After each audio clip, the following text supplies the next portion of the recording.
فأنا ناصح لإخواني بالصدع بالحق تبيض وجوههم. السكوت في مسألة الحزبية يضرها، فاصدع بما تؤمر وأعرض عن المشركين. سلامي على دماج ورجالها والشيخ يحيى ودار العلم يا سعد بانيها. Bismillahirrahmanirrahim. Qala Fadilatul Syekh Abdullah Al-Bassam rahimahullahu taala, ma yustafadu minal hadisain. Apa faedah yang diambil dari dua hadis ini terkait dengan masalah sutra dan sebagainya itu? Yang pertama, tahrimu lubsil hariri wa dibaj ala dzukur. Diharamkannya memakai sutra dengan berbagai jenisnya untuk para lelaki. Wal wa'idu syadidu ala man labisah, dan ancaman yang keras terhadap orang yang memakainya, yaitu terancam di akhirat tidak mendapatkan itu. Tentunya ini rugi. Yang kedua, yubahu lin nisa lubsuh. Wanita boleh memakainya dengan apa? Dengan dalil yang lain ya, tentunya bukan dalil yang di hadapan kita. Likaunihinna fi hajatin ila zinati lil azwaj. Karena para wanita berhajat untuk berhias kepada para suami. Walaupun prakteknya malah apa? Mungkin di rumah tidak memperhatikan untuk berhias diri, tapi ketika pergi ke pejabat-pejabat baru berhias. Naudzubillah. Ini salah besar. Ini malah apa? Mengajak perzinaan kalau macam itu. Sekitar memakai pewangian yang dihidu oleh lawan jenis saja Nabi mengatakan zaniyah, dan yang menghidu mencium bau itu zanin. Gimana kalau ditambah yang lain-lain juga? Bukan hanya sekedar pewangian. Tentunya ini salah besar. Wahilluhu lin nisa, halalnya untuk para wanita, wa tahrimuhu ala rijal, diharamkannya itu terhadap lelaki, bi ijma'il ulama, itu dengan kesepakatan ulama. Dengan apa? Melihat dalil-dalil, semua ulama sepakat. Yang ketiga, tahrimul akli wa syurbi fi sihafi dzahabi wal fiddah. Diharamkan makan dan minum di talam-talam atau mungkin pinggan piring dari emas dan perak, wa aniyatihima, dan yaitu bejana-bejananya, lidzukuri wal inas, untuk lelaki dan perempuan, ya hukumnya sama. Likaunihima lil kufari fid dunya, karena Nabi sudah mengatakan ini untuk orang-orang kafir di dunia, bergaya yang seperti itu, makan minum pakai emas dan perak, tanpa mengetahui bahwasanya emas dan perak bukan untuk itu hikmahnya di dunia ini. Walil muslimina fil akhirah, dan ini untuk kaum muslimin di akhirat dengan pola yang sempurna, yang lengkap, yang kekal, dan seterusnya, tidak seperti emas perak di dunia. Walima dzakarna minal ilali fi syarah, dan dikarenakan apa yang telah kami sebutkan alasan-alasannya di dalam syarah kitab ini. Yang keempat, al-haqal ulama'u bil akli wa syurbi sa'irul isti'malat. Para ulama menggabungkan kepada makan dan minum penggunaan-penggunaan yang lain. Wa ja'alu dzikral akli wa syurbi min babi at-ta'biri bil gharib. Mereka menjadikan bahwasanya istilah makan dan minum yang disebutkan dalam hadis tadi itu, hadis Ummi Salamah ya. Hadis Abil Yaman.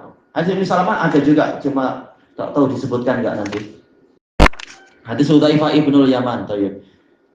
Kenapa menggunakan istilah makan dan minum? Ini pengungkapan sesuatu yang dominan, walaupun sebenarnya hukumnya lebih umum dari itu. Kaqaulihi ta'ala, seperti firman Allah Ta'ala, innal ladzina ya'kuluna amwalal yatama dzulma, sesungguhnya orang-orang yang memakan harta anak yatim secara zalim, innama ya'kuluna fi butunihim nara, mereka itu hanyalah memakan ke dalam perut-perut mereka api. Maksudnya bagaimana? Hukumnya sama, mau memakan atau memakai, atau mungkin malah apa, duitnya dipakai untuk membeli rumah, ini hukumnya sama. Tidak harus harta anak yatim itu dimakan baru kira terkena hukuman, tidak harus memakan. Boleh pakai cara, boleh jadi polanya adalah yang lain. Intinya menggunakan harta tadi bukan pada hukum yang diizinkan, perkara yang diizinkan. Wa huwa amun li jami'il isti'malati wal istila. Ini bersifat umum, bukan hanya makan, tapi umum untuk seluruh penggunaan dan dominasi. Kalau istilah dominasi, seringkali istilah artinya dominasi ya. Oh alam. Intinya apapun penggunaannya, istiqmal wal istifadah. Yang kelima, yajri fi hadzal wa'id ma taqaddam min kalami Syekhul Islam Ibnu Taimiyah. Baik, berlaku di dalam ancaman tadi penjelasan lampau yang telah dari kalam Syekhul Islam Ibnu Taimiyah min annal asya la tatimmu illa bi ijtima'i syurutiha wa intifa'i mawani'iha. Bahwasanya perkara-perkara itu tidak lengkap, tidak terbentuk kecuali dengan terkumpulnya syarat dan hilangnya penghalang-penghalang. Yaitu terkadang orang terkena ancaman, tetapi tentunya ada syarat-syaratnya, yaitu dia punya ilmu, dia sengaja, dia tidak terpaksa dan sebagainya. Atau ada mawani, yaitu mawani misalkan apa? Dia lupa, atau dia tidak tahu, atau dia dan seterusnya. Baik. Kalau dia dipaksa orang, nah ini berarti ada mawani, maka tak boleh kita katakan engkau pasti masuk neraka atau engkau akan masuk neraka. Namanya dipaksa orang. Adapun kalau sukarela, berarti syarat-syarat terpenuhi dan seterusnya. Wa illa, karena jika tidak demikian, fa inna dhahiral hadis al-khuludu finnar. Dhahir hadis menunjukkan orangnya kekal dalam neraka. Lila bisil harir. Orang yang memakai sutra, dia akan kekal di dalam neraka. Baik, dhahirnya dilihat dari lafaz mana ya? Apakah hadis Umar? Baik, fa innahu man labisahu fid dunya lam yalbashu fil akhirah. Tidak memakainya di akhirat. Memang ini khilaf di kalangan ulama. Ada yang mengatakan semua yang masuk surga itu pasti mendapatkan sutra. Berarti kalau dikatakan dia tidak mendapatkan sutra, berarti dia tidak masuk surga, kekal dalam neraka. Boleh jadi dari sudut pandang itu. Yang lain mengatakan tetap dia masuk surga, tapi pakaiannya bukan dari sutra. Jadi tidaklah hadis ini langsung terang-terangan mengatakan orangnya kekal dalam neraka. Yang lain mengatakan menggabungkan dalil-dalil, yaitu boleh jadi dia tidak mendapatkan sutra di awal-awal masuknya, tapi suatu saat nanti setelah Allah memaafkan, Allah meridhoi, maka nikmat itu bertambah untuk dia, ya berarti apa? Dia akan diberi sutra. Boleh jadi. Ada beberapa kemungkinan, tapi jelas ancaman ini ancaman yang sangat menakutkan. Orang sudah memakai sutra beribu-ribu tahun di surga, kita belum dapat, ini tentunya rugi kalau kita tahu itu. Kalau kita tahu. Yang lain mengatakan dia tidak akan merasa rugi sama sekali karena di dalam surga tidak ada kesedihan. Dan dia tak tahu, yaitu dia sama sekali tidak tahu bahwasanya di surga itu ada sutra, dibuat dia tidak tahu, jadi dia tak sedih. Tapi orang yang levelnya lebih atas tahu, orang ini tak mendapatkan sutra. Ada beberapa penakwilan. Yang pasti ancaman ini adalah ancaman yang menakutkan dan menyedihkan. Terutama nanti, gimana kalau di hari Jumat kita jumpa, kita tahu nanti di hari Jumat di surga itu semuanya akan berkumpul. Akan nampak siapa yang level atas, siapa level pertengahan, siapa level bawah, akan ketahuan. Yang itu pakai sutra, yang ini tak pakai, dan seterusnya. Allahul musta'an. Jelas ini memalukan dan menyedihkan kalau kita tahu macam itu. Adapun kaifiatnya terserah Allah, bagaimana praktek dari nantinya di akhirat nanti. Kita masuk ke hadis baru. Qala Imam Abdul Ghani Al-Maqdisi rahimahullah. Al-hadisur rabi' wa tis'un ba'da salasimi'ah, 394. An Umar bin Al-Khattab radhiyallahu anhu anna Rasulullah sallallahu alaihi wasallam naha an lubsil harir.